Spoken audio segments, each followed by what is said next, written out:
скъпа, кажи ми какво е любовта. Здравей, скъпи, какво е Купидон?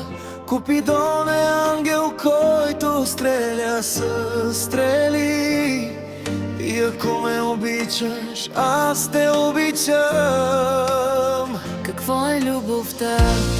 Тази любов е прекрасна и не е ревнива, нито пък е проблемна. Мъж, който обича жена, е романтичен джентълмен.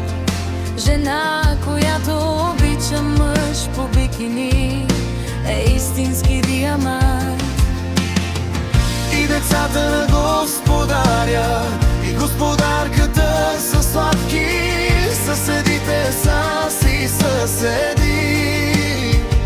Семейството е най-важното и обичано.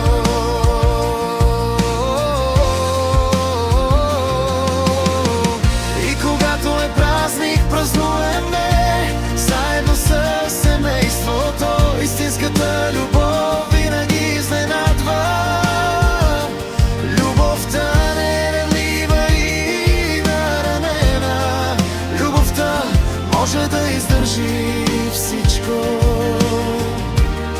ако е истинска. Къщата на любовта е романтично място за романтика и комедия. Където е Бог, там има грижа и любов към ближните. Където е Бог, там всички намират нова сигурност.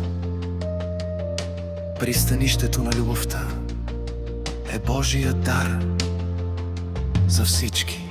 И децата на господаря и господарката са сладки, съседите са си съседи.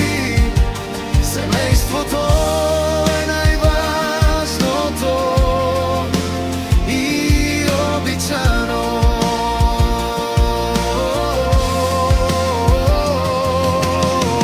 И когато е празник, празнуваме заедно с семейството.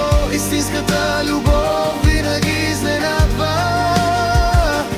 Любовта не е ревнива и наранена. Любовта може да издържи всичко, ако е истинска.